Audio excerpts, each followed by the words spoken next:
Welcome my YouTube channel. अस्सलामुअलैकुम वरहमतुल्लाहि वबरकातुहू। बिस्मिल्लाहिर्रहमानिर्रहीम। जो दर्द तुम महसूस करते हो वो पैगामात हैं, उन्हें गौर से सुनो। गम को भी इसी तरह कबूल करो जिस तरह खुशी को करते हो, क्योंकि ये दोनों एक ही मुनसिफ की लिखी हुई है। इंसान की रूह की असल कैफियत गम है और खुशी एक आर्जी चीज़ है। मैं एक पोशीदा मानी हूँ जो इनकार करने के लिए बनाया गया हूँ, अल्फाज की गिरफ्त और ज़िंदा इनकलाबी मिट्टी के तौर पर जो आज़ादी, मर्ज़ी और तकदीर के साथ जलता हूँ। जब मामला खुदा के सपुर्द कर दो तो मामला और खुदा के दरमियान में से निकल जाया करो। नफ़रत कमज़ोर मोहब्बत का वजूद से जन्म लेती है और मुअज़्ज़ज़ औलाद जैसे पालते पालते नस्ल उजड़ जाती है। अपनी ज़ात को समंदर की तरह बनाओ जो अपने अंदर बहुत कुछ लेने के बावजूद भी ऊपर से बिल्कुल पुरसकून होता है। हमेशा हंसते मुस्कराते रहें, ये एक सस्ती दवा है। ये एक ऐसा फ़लसफ़ा है जिसे बहुत कम लोग जानते हैं। ये आपकी ज़िंदगी में बहार लाती है। इंसान महसूस करना इसलिए छोड़ दिया है क्योंकि उसे उन चीज़ों से मोहब्बत हो गई है जिनमें एहसास नहीं। एक सोचने वाले ज़िंदा इंसान के ख़यालात में तब्दीली होती रहती है।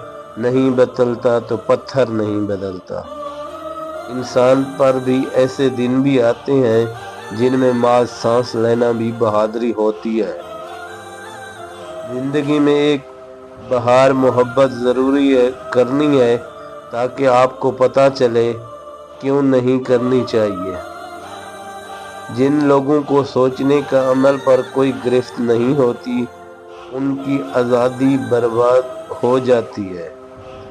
काम मेरी नज़र में ऐसा ही मुक़द्दस है जैसे इबादत। हर शख्स रोज़ाना अपने किरदार पर पर्दा डालकर कहता है ज़माना ख़राब है। ये सच है कि हम खाक से बने हैं और दुनिया भी खाक से बनी है, लेकिन गुर्दो गुबार के शोले अभी भी उठ रहे हैं। इंसानी पैदाइश का मकसद तस्ख़ीर कायनात बढ़ापे में फरिश्ता बनने से बेहतर है जवानी में ही फ़िरौनियत छोड़ जाए। अगर तमन्ना हासिल से ज़्यादा हो तो इज़्तिराब और एतशार पैदा होगा। अगर हासिल तमन्ना से ज़्यादा हो तो सुकून का बायस बनेगा। जो कम सर इंजाम हो गया अंदेशा पैदा कर रहा है तो उससे तौबा करें। सब्र की एक बात बहुत अच्छी है, जब आ जाता है तो किसी चीज़ की तलब नहीं रहती। जब ज़माना अमन का हो और हालात जंग जैसे, तो समझ लेना अज़ाब करीब है। इंसान की लालच का प्याला कभी नहीं भरता क्योंकि इसमें नाशुक्री का सुराग है जो इसको कभी भरने नहीं देते। अगर तुम्हारे नज़र उड़ते वक्त भी अपनी आशियाने पर लगी हो तो परवाज़ ही क्यों करते हो। सुकून चाहते हो तो तरक्की का नाम ना लो। कतरा समंदर में शामिल कर फना हो जाता है और मैं कतरा रहबर समंदर बनाना चाहता हूँ। वस्सलाम। वीडियो अच्छी लगे तो लाइक और शेयर ज़रूर करें। इस तरह की मज़ीद वीडियो के लिए हमारे चैनल को ज्वाइन करें।